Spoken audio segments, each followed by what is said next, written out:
Flat area के कोठे में जाता है। वहां का दरवाजा खोलकर जैसे सामने देखता है तो सामने लगभग 20 अलग अलग महिलाएं हैं जो कि काफी सुंदर दिखाई दे रही थी। उन महिलाओं में से एक महिला को चुनने की उसको आजादी थी। वो बारी बारी से महिलाओं को देख रहा था और उनमें से किसी एक का उसको चुनाव करना था। जैसे ही एक महिला पर उसकी नजर पहुंचती है तो उस महिला की आंखें झुक जाती हैं। उस महिला की झुकी हुई नजरों को देखने के बाद वो सोचने पर मजबूर हो जाता है।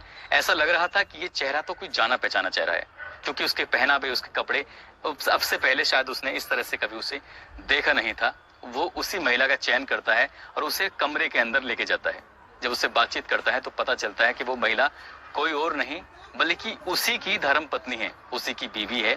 अपनी ही बीवी को उस रेड लाइट एरिया की कोठे में देखने के बाद वाकई उसके पैरों तले जमीन खिसक जाती है। वो सोचने पर मजबूर हो जाता है, आखिरकार करे तो क्या करे, ये कहां से कैसे यहाँ पर पहुंची।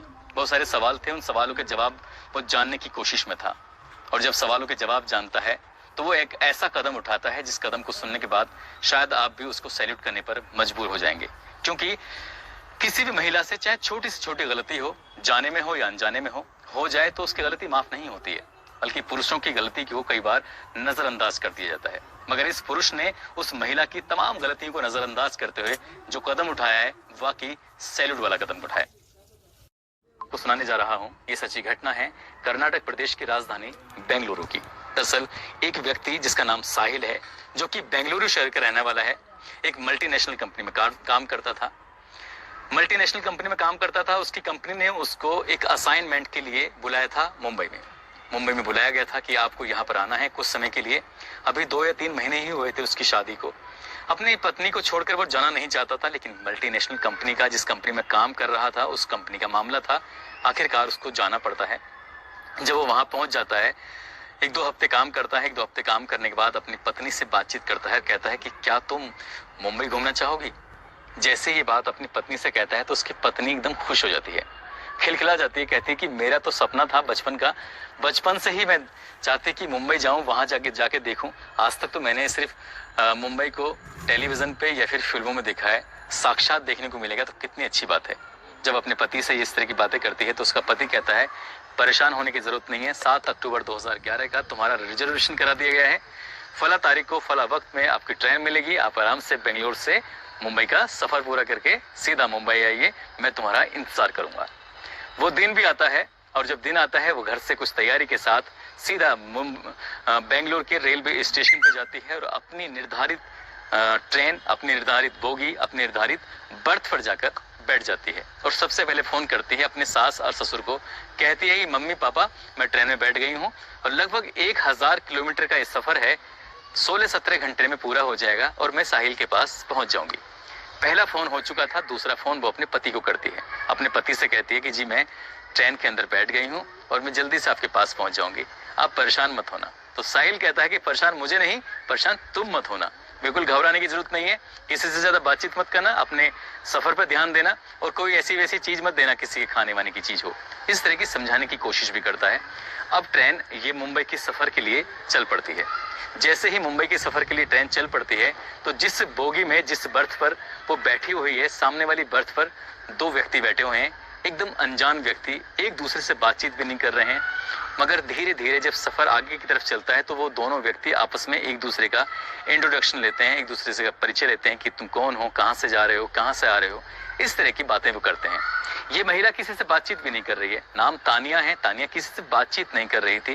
वो बात कर रही थी तो या तो अपने सास ससुर से या फिर अपने पति साहिल से। साहिल को बताती थी कि अब इतना किलोमीटर का सफर हो चुका है, अब मैं यहाँ पहुंच गई हूँ। खिड़की के बाहर झांक के बताती है कि देखो ऐसा दिखाई दे रहा है, वैसा दिखाई दे रहा है। इस तरह से उसका जो सफर था वो कटने लगता है। और जैसे जैसे वो आगे ट्रेन बढ़ रही थी तो उन्हीं 2 व्यक्ति जो कि उसकी बर्थ के ठीक सामने बैठे हैं, उनमें से एक व्यक्ति कहता है, बहन जी लगता है कि आज पहली बार आप ट्रेन में सफर कर रहे हैं, वो भी मुंबई का। तो कहती है कि हाँ, मैंने ट्रेन में तो बहुत सफर किए हैं, लेकिन अकेले मुंबई में पहली बार जा रही हूँ। जब वो दोनों इस बात को कहते हैं तो कहते हैं, बहन जी आपको परेशान होने की बिल्कुल जरूरत नहीं है, हम भी मुंबई जा रहे हैं, किसी भी तरह की कोई दिक्कत, कोई परेशानी हो तो आप हमसे शेयर कर सकती हैं। ऐसे ही बातचीत चल रही थी। कुछ खाने पीने की चीजें थी उनके पास, वो खा रहे थे। उनका बहन जी आप भी खाएंगी, तो मना कर देती है। लेकिन जब आगे वक्त गुजर रहा है, 15-16 घंटे का सफर है। तो किसी भी अनजान व्यक्ति से इस लंबे सफर में जब कोई सोना ना हो तो आराम से बातचीत जब होंगी तो जाहिर सी बात है कि दोस्ती भी हो ही जाएगी। उधर तो उन दोनों की दोस्ती हो चुकी थी और उन दोनों ने इस तानिया से भी कहीं ना कहीं जान पहचान बना ली थी। तानिया जब अपना कुछ खाने पीने का सामान था तो खाते पीते उन लोगों की नजर उस तानिया के सामान पर पड़ती है, तो आखिरकार तानिया की मजबूरी बन जाती है उस सामान को दिखाते हुए कि भाई साहब आप भी इसमें से सामान लेंगे। जब वो बात उन दोनों व्यक्ति से कहती है तो वो व्यक्ति भी उसके सामान लेकर खाने लगते हैं। कुछ देर के बाद कुछ सामान वो भी लेते हैं तो वो भी तानिया की तरफ हाथ बढ़ा देते हैं कि बहन जी आप भी कुछ सामान खाओगे। इस तरह से ये जो सफर था वो वाकई बहुत सुहाना था और बहुत बढ़िया सफर चल रहा था। चलते चलते लगभग 150 किलोमीटर के आसपास अभी बस मुंबई बाकी था, यानी कि 1000 किलोमीटर में से 850 किलोमीटर का सफर तय हो चुका था। तानिया अपने पति साहिल को फोन मिलाती है और कहती है कि मैं अभी आपसे 150 किलोमीटर दूर हूँ। तो कहता है कि तुम्हें परेशान होने की जरूरत नहीं है, मैं तुम्हें लेने के लिए रेलवे स्टेशन पर आ जाऊंगा। बस इतना ये फोन था। उसके बाद ये दोनों व्यक्ति कहते हैं कि बहन जी चाय पियोगी? तो कहती है कि मैं तो चाय नहीं पीऊंगी, आपको पीनी है तो आप पी लीजिए। लेकिन वो 2 चाय के साथ साथ तीसरी चाय भी लेते हैं। तीसरी चाय लेते हैं तो तानिया को चाय पिला देते हैं और खुद भी चाय पीते हैं। जब तानिया चाय पी लेती है, चाय पीते ही तानिया एकदम बेहोश जैसी हालत में हो जाती है, नींद आने लगती है उसको। लगभग 2 या 3 घंटे के बाद जब आंख खुलती है तो पता चलता है कि तानिया अब ट्रेन के किसी बोगी या बर्थ के अंदर नहीं बैठी हुई है, बल्कि वो एक कार के अंदर है और कार बहुत तेजी से चल रही थी। उसको जैसे हल्की हल्की उसकी आंखें खुलती हैं, वो आंखें खोलने की कोशिश करती है तो पता चलता है कि वो बेहोशी जैसी हालत में थी, ठीक से बोल भी नहीं पा रही थी। लेकिन उसको वही दोनों व्यक्ति कार के अंदर दिखाई देते हैं और एक व्यक्ति और था जो कार चला रहा था। ये एक नया व्यक्ति है जिसको देखने के बाद साफ अंदाजा लगाया जा सकता था क्योंकि उसके साथ कोई ना कोई अनहोनी घटना हो चुकी है। उनसे कहती है कि मैं कहाँ हूँ, तुम मुझे कहाँ लेके जा रहे हो। इससे पहले कि वो कुछ बातचीत करती है तो उसको जोर का एक थप्पड़ पड़ता है और कहा जाता है कि आवाज निकाली तो और पिटाई होगी, इसलिए चुपचाप पड़े रहो। क्योंकि उससे चाय में कुछ नशीला पदार्थ दिया गया था। उसको पीने के बाद, उसको चाय को पीने के बाद उसकी हालत ऐसी नहीं थी कि वो विरोध करने जैसी कंडीशन में हो। लगातार गाड़ी चल रही है और गाड़ी चलते चलते पहुंच जाती है एक ऐसे इलाके में जहां पर जब उसे कार से उस जगह पर लेके जा रहे थे तो उसकी हालत चलने लायक नहीं थी, लेकिन उन दोनों ने ऐसे पकड़ा हुआ था जैसे कि वाकई वो उस महिला बीमारी जैसी हालत में हो। ठीक ट्रेन से भी शायद उन्होंने उसको वैसे ही निकाला होगा। ट्रेन जब किसी भी स्टेशन से वो कार तक लेके आए होंगे तो वहां भी उन्होंने इसी अंदाज से निकाला होगा जैसे घर की परिवार की कोई परिचित महिला हो। अब ये सीधा पहुंच जाते हैं किसी मुंबई के रेड लाइट एरिया के एक कोठे पर और वहां पर 2 महिलाएं बैठी हुई थी, उनसे बार्गेनिंग चल रही थी, बातचीत चल रही थी उसको बेचने की। आखिरकार सौदा तैयार हो जाता है, पक जाता है और कम से कम उसकी कीमत लगती है 45,000 रुपए। 45,000 रुपए लेकर वो दोनों व्यक्ति वहां से रफू चक्कर हो जाते हैं और वो महिला उसे हल्का हल्का होश आने लगता है और वो गिड़गिड़ाने लगती है, वो रोने लगती है, वो रहम की भीख भी मांगती है। उन दोनों से भी वो उसे ठोकर मारते हुए वहां से निकल जाते हैं। अब ये एक कोठे पर मौजूद थी और कोठे का नजारा जब देखती है, दृश्य देखती है तो वहां पर पहले से ही कितनी ही लड़कियां थीं जिन्होंने अपने लिबास भी ऐसे पहने हुए थे जिसे देखकर कोई भी पुरुष उत्तेजित हो जाए। अब उस महिला को एक कमरे में बंद कर दिया जाता है क्योंकि वो विरोध करने पर उतारू हो गई थी।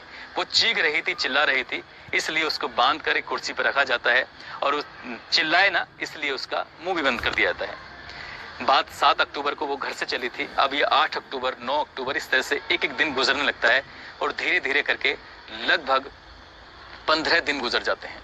उधर उसका पति रेलवे स्टेशन पे इंतजार कर रहा था। काफी इंतजार करने के बाद जब उसकी पत्नी उसको वहां दिखाई नहीं देती है तो वो बहुत परेशान हो जाता है। फोन करता है तो स्विच ऑफ आता है। अपने माँ बाप से पूछता है, फिर जाकर रेलवे स्टेशन पर जीआरपी को भी सूचना देता है, साथ ही पुलिस स्टेशन में भी जाता है और अपनी पत्नी की गुमशुदगी दर्ज कराता है। वो तमाम कोशिशें करता है अपनी पत्नी को तलाश करने की ताकि उसकी पत्नी मिल जाए। सीधा वो बेंगलोर के रेलवे स्टेशन पर जाता है और जाकर वहां के सीसीटीवी चेक कराता है। देखता है कि वाकई उसकी पत्नी तो रेलवे स्टेशन के पर आई है और ट्रेन के अंदर बैठी है, लेकिन है तो कहाँ है। वो तमाम कोशिशें कर रहा था उधर। इधर उसकी पत्नी टॉर्चर हो रही थी, रोज उसको मारा जाता था, रोज उसको पीटा जाता था, रोज उसको खाना भी नहीं दिया जाता था और जितनी जाती जितना हैवानियत उसके साथ हो रही थी उसकी उसने कभी कल्पना भी नहीं की थी। जब धीरे धीरे एक दिन गुजरने लगते हैं, 16वें दिन उस कोठे की जो मालिक है सुनीता पुजारी उससे कहती है कि बहुत दिन हो गए, यदि आज तुम तैयार होकर ग्राहक के लिए तैयार नहीं होती हो तो फिर तुम्हारा वो हश्र किया जाएगा जिसकी तुमने कभी कल्पना भी नहीं की थी। लड़कियों, इसको समझा दो। जो पहले से वहां लड़कियां काम कर रही थी, उन लड़कियों पर दबाव बनाया जाता है और वो लड़कियां कहती हैं कि तानिया तुम मान जाओ, क्योंकि अब यहाँ से तुम्हारे जाने के रास्ते सब बंद हो चुके हैं, तुम्हें यहीं रहना होगा, यही काम करना होगा, अब तुम्हें कोई छुड़ा नहीं सकता, कोई तुम्हें बचा नहीं सकता, कोई तुम्हारी यह मदद करने वाला भी नहीं आएगा। 16वें दिन आखिरकार तानिया टूट जाती है और तानिया भी ऐसे कपड़े पहनती है जिसको कपड़े को देखने के बाद कोई भी पुरुष उसकी तरफ उत्तेजित हो जाए, आकर्षित हो जाए। और आज उन 20-22 महिलाओं में से तानिया का नंबर था, क्योंकि ग्राहक ने तानिया को ही पसंद किया था। तानिया को लेकर वो कमरे में जाता है और जाने के बाद जैसे ही वो अंदर के दरवाजा बंद करता है, चटकनी बंद करता है, तो वो तानिया गिड़गिड़ाने लगती है, रोने लगती है। और रोती भी ऐसे है कि उस कमरे से उसकी आवाज बाहर नहीं जाती। उसकी आंखों में आंसू थे और वो आंसू टपक रहे थे। रोते हुए पैरों में पकड़ के वो कहती है कि भैया मुझे माफ कर दीजिए, मैं ऐसे से यहाँ पर चली आई हूँ, मेरे पति साहिल हैं जो कि मल्टीनेशनल कंपनी में काम करते हैं, मुझे तो सिर्फ यहाँ मुंबई घूमने के लिए आना था, किसी ने मुझे चाय में कुछ नशीला पदार्थ पिलाया और मुझे यहाँ पहुंचा दिया। वो अपनी परेशानी, अपना दर्द जब बयां करती है तो उस व्यक्ति ने, हालांकि कोठे पे आने वाला व्यक्ति कभी शरीफ तो हो ही नहीं सकता, इसलिए उस व्यक्ति ने इंसानियत का परिचय देते हुए कहा कि मैं तुम्हारी क्या मदद कर सकता हूँ। जब बात मदद करने की आती है तब वो कहती है कि मुझे मेरे पति से बात करा दो। उधर उसका पति अपनी पत्नी को तलाश करने की तमाम वो कोशिशें कर रहा था। आखिरकार वो बार बार फोन देखता था, वो सोच भी रहा था कि सफर शुरू होता है तब फोन आता है, सुबह शाम रोज फोन करती थी, अब फोन आता भी नहीं है, फोन स्विच ऑफ हो रहा है। लेकिन 16वें दिन जाकर जब एक अनजान नंबर से फोन आता है साहिल के पास और आवाज आती है कि रोते हुए कि मैं तानिया बात कर रही हूँ, मैं कहाँ हूँ मुझे नहीं पता, मुझे बचा लो, मुझे यहाँ नहीं रहना है। जब पूरी कहानी कुछ बातचीत सुनता है तो वो कहता है कि तुम हो कहाँ पर? कहता है मुझे नहीं पता।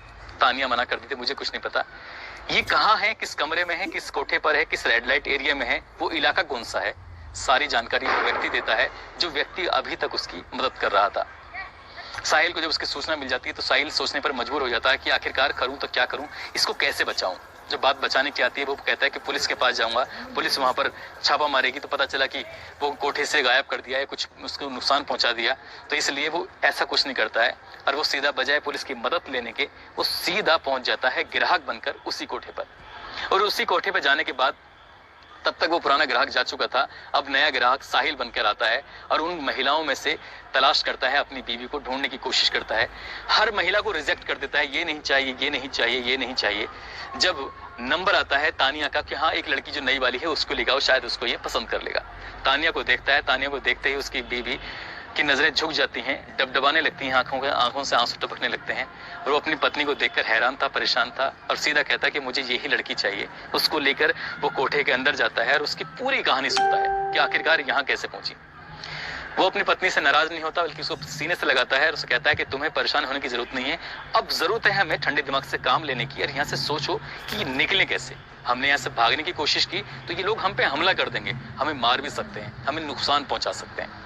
तभी बैठे बैठे साहिल को एक तरकीब सूझी और वो पुलिस कंट्रोल रूम को फोन करता है। पूरी कहानी 7 अक्टूबर से गायब होने से लेके अभी तक की पूरी कहानी बताता है। बताते बताते कहता है कि पुलिस को कि मेरी पत्नी रेड लाइट एरिया के फला कोठे पर फला रूम में है, आप जल्दी से आ जाइए। पुलिस ने वाकई ईमानदारी का काम किया, बहुत अच्छा काम किया। मुंबई पुलिस भी वाकई सैल्यूट की हकदार है। मैं बात कर रहा हूँ सन 2011 की उस किस्से की। भारी पुलिस वहां पर बहुत बड़ी संख्या में पुलिस पहुंचती है, उस कोठे को घेर लेती है। साथ ही जब वहां पर छापा मारा जाता है, वहां पर एक कमरे की तलाशी ली जाती है तो साहिल और तानिया भी एक कमरे के अंदर मौजूद मिलते हैं और दोनों की हालत देखने दिखाने लायक थी। पुलिस उन्हें सुरक्षित वहां से निकालती है। न केवल तानिया को वहां से निकालती है बल्कि ऐसी कई लड़कियां थीं जो बेवजह ऐसे ही दलालों के चंगुल में फंस जाती हैं। उन दलालों के बारे में जब पता करने की कोशिश की जाती है तो पता चलता है कि वो दलाल सिर्फ रेलवे स्टेशन, बस स्टॉप ऐसी जगहों पर ही नजर गाड़े रहते हैं। गिद्ध की तरह कोई लड़की, कोई महिला, कोई ऐसी कोई अकेली जा रही हो तो उसको जो कोई सुंदर दिखने में हो ताकि उसको निशाना बनाया जा सके, उसे किसी भी तरकीब से कोठे तक लाकर उसको बेचा जा सके। तानिया भी तो ऐसे ही बिकी गई थी। तानिया को बहुत देर के बाद होश आया था।